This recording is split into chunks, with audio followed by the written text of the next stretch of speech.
today's Wealth Pod workout of the day.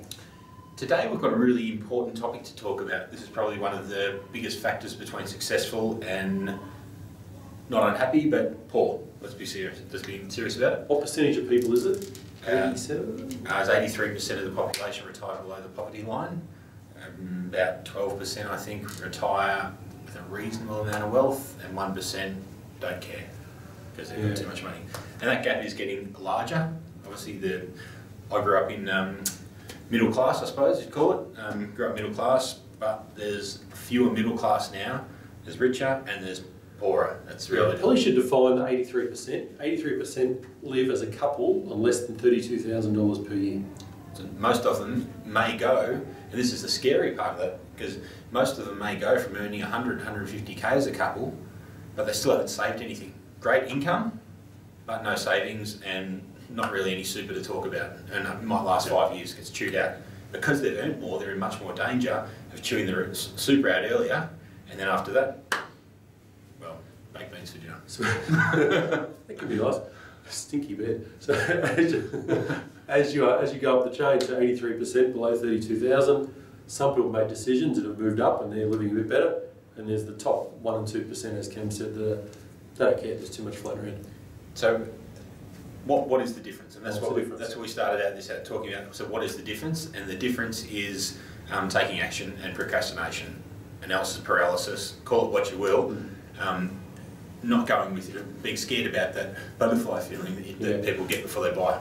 Great story. Got a party at my place this week. My wife's got me cleaning up a heap of stuff around the place, and I came across a photo of me and a couple of mates when we were young, about, I don't know, 10 years ago, a little bit longer.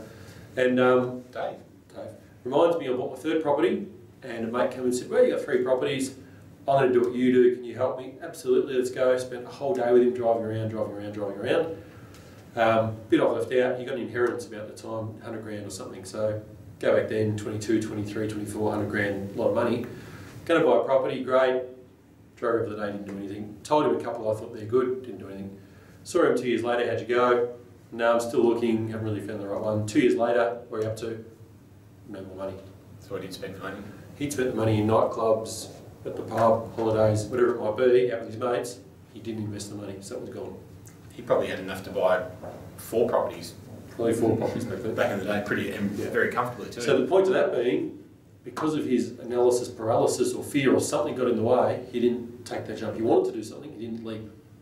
Money disappeared. Felicity gets that sick in the gut feeling whenever we go and do something new.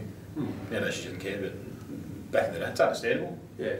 The people who tend to act and tell you think it's wrong are the ones who see the fear in not doing something. The ones who see the fear of being on $32,000 a year when they're 70. Oh yeah. Taking a little walker down, and their mate's got one of those motorised ones that go past them. They're the ones who recognise things must be done. They're scared to not do it. I'm going to tell you, this is the reason that why I started investing. Everything I've got today comes down to this noise.